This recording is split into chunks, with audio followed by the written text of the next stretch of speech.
Welcome to the ValleyBox Quality Program Training for Supervisors and Employees. What quality means to ValleyBox is achieving total customer satisfaction through the consistent delivery of high-quality products and services. Some examples of past quality defects are listed below. We sometimes get stencil errors, maybe a misspelling. The cutting schedule may indicate to cut a piece of wood the wrong size. In the past, when we painted boxes, sometimes they would get put together too soon and then loose parts would be stuck, like a lid. We've had adhesive failure, especially on foam to wood applications, and we've sometimes had heat treat stamps not be legible. Poor quality affects ValleyBox in many ways: customer satisfaction, production capacity, total sales, and our overall reputation in the industry. There are also direct costs associated with poor quality.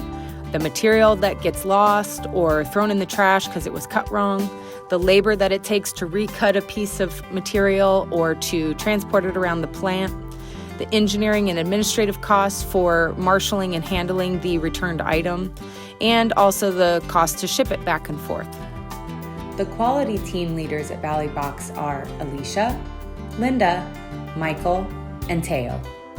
Now we're going to go over some important quality terminology that you'll need to know for our quality program. The first thing is hidden factories. This is a fancy way of talking about an employee fixing a problem that was created by a different employee earlier in production.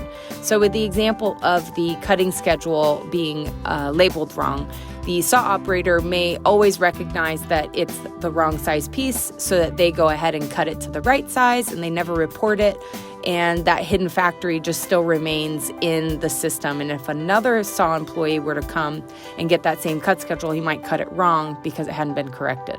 A non-conformance is just something that's not meeting the specifications, standards, and/or instructions. In other words, a mistake. Corrective action is a solution fix or the new process to correct the non-conformance or to correct the mistake. Quality gate is the inspection point during manufacturing to prevent a defect from moving down the line and going unchecked. Here's some terminology that would directly affect the production employees. There's quality notification. This is an exclamation point that's found on the cut schedules. It indicates a change has been made. There's a quality traveler, which is a small orange slip of paper that is a document used for tracking quality errors and solutions. Then there is the production inspection note, which appears on the production calendar, and the products that are requiring inspection get highlighted orange. Breaking down the quality notification that's found on cutting schedules, any revised cutting schedule are sent into production with this exclamation point that indicates something has changed. If you receive a cutting schedule with this exclamation point, you need to take special care in reading the notes. When is this note added? It's added by the engineer or the rep. When does it get removed? When the product has been successfully manufactured, it can be removed by the rep or the engineer.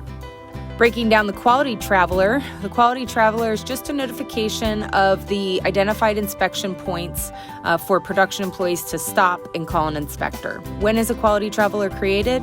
When the defect could be repeated, safety is a factor, or a prototype inspection is needed. Who creates a quality traveler? The engineer or any member of the quality team. And where are the quality travelers? They are attached to the top of the cutting schedules. So what a production employee should do if they receive a cut schedule with a quality traveler is first communicate to all the employees working on the job and stop at the indicated quality gates. The inspector will confirm conformance with the design and then let the employee know that they can continue to the next quality gate or final inspection. So this is a visual of our production quality process. Moving from the top down, the engineers or the reps get item information. They'll quote the item. The customer sends us a PO. We go through a quote review, and then the order is placed. Once the order is placed, that's when the quality gates and notations start to get created. One of the first ones that gets created is the production calendar is highlighted orange, indicating that there is a production stop point for inspection. Once it goes down through the saws and assembly and it gets to the final inspection, that's when there should be getting initials on the quality traveler indicating that it's been inspected. Finished goods go out and they get loaded on the trucks and they get sent to the customer for delivery, hopefully with no non-conformances.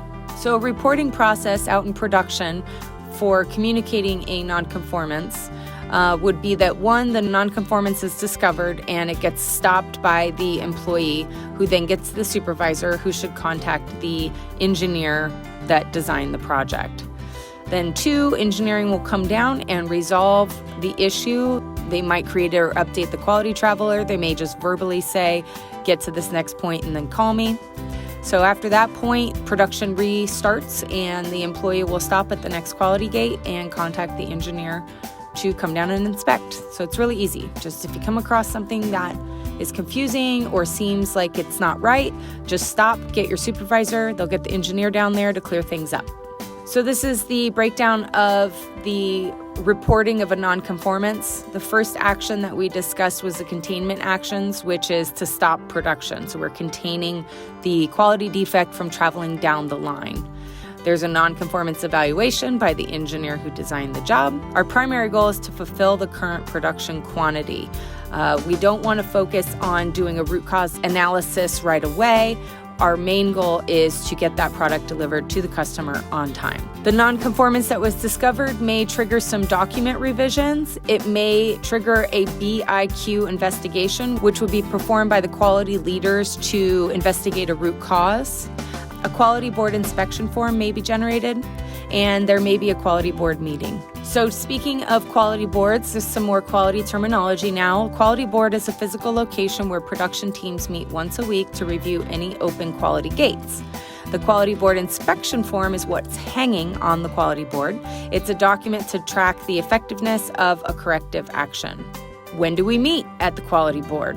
When a new quality board inspection form is present or when it's applicable to a job that's in production. When does the quality board inspection form get removed? The date for removal is indicated on the form, and we put old forms in the binder that's attached to the quality board. This is so supervisors can review old corrective actions with new employees. The quality gate inspection form is easy as 1, 2, 3. The supervisor meets with all the employees in their department and they read the inspection instructions and refer to the images.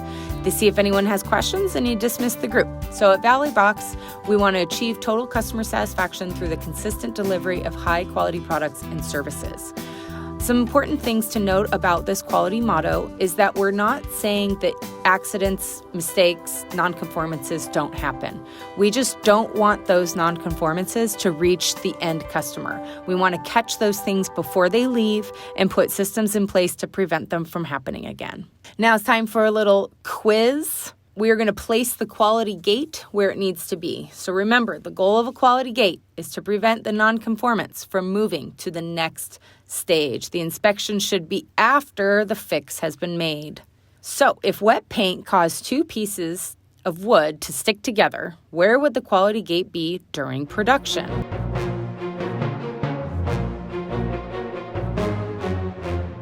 It would happen after paint. Because we want to make sure that the pieces aren't sticky before final assembly, we'd want to have the quality gate after the painting took place for the inspector to verify it's no longer sticky in order to allow final assembly. If the dimensions of the lumber were wrong on the cutting schedule, where would the quality gate be during production?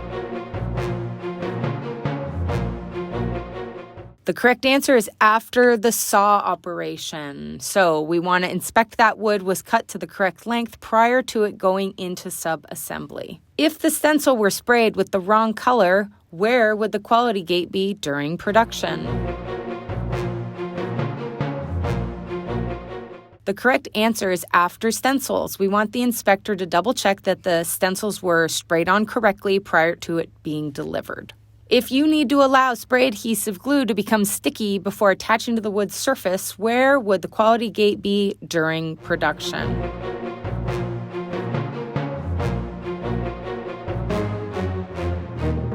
This is a little bit of a trick question. What the inspector would do is tug on the material that had been adhesed to the wood.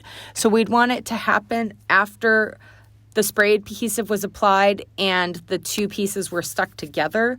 And then prior to it going into a final assembly, inspector would come down and really give a good tug on the foam or the carpet or whatever it was, spray adhesed to the wood.